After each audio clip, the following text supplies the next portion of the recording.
Welcome to Season 2 of Infrastructure Matters, the podcast where we dive deep into the innovations, challenges and collaborations shaping the future of infrastructure in Australia. I'm your host, David Jenkins, CEO of IPWEA, bringing you insights from industry leaders and experts who are driving change and making an impact in the field. In Season 1, we explored the impact of advocacy on local governments. We have been able to increase federal assistance grants in the last year by $100 million to all local governments.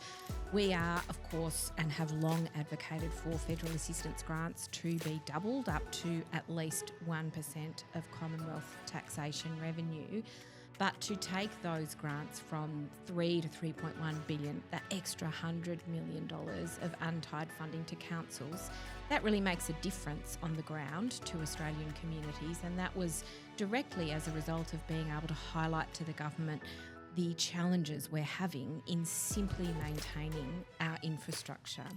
We also learned about the evolution of strategic asset management. And that's where strategic asset management evolved, to say, how do I spend that scarce dollar that I have in the best possible fashion so I end up with the least amount of poor assets in the future?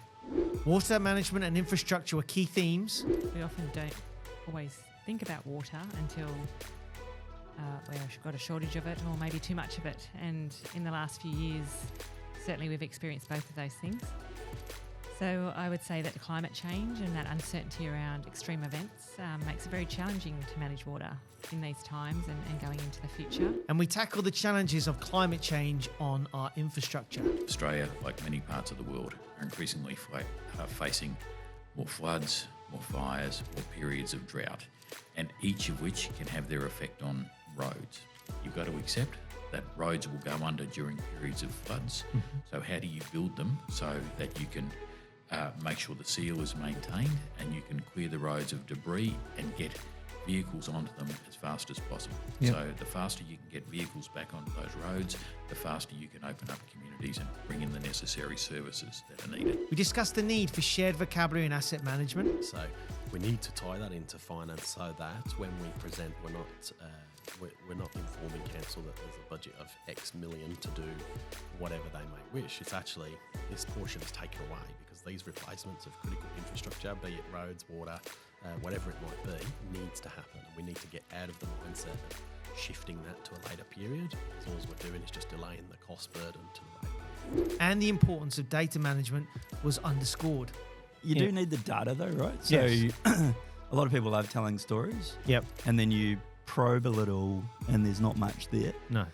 So something we've been quite focused on at the Commission is really trying to get at the evidence base and say, well, yeah, we're going to tell the story, but if someone challenges the story, we can back it up in numbers. Yep. And we can benchmark it, we can compare it to other jurisdictions, we can compare your sector to another sector. And that's, I think, the difference between a compelling story and an interesting story. And finally, we emphasised the need for innovation. I always say, think big, start small, and fail or scale fast. And I also believe this applies here. Yeah. Have the big ambition, what you want to do, but try it out on a small scale. And then either it works and you scale it up, Yeah. it fails, then you learn from it and you try something else afterwards. Thanks to your support in Season 1, we're back with even more insights in Season 2 of Infrastructure Matters as we continue to explore these vital topics and introduce new voices and perspectives on the future of infrastructure.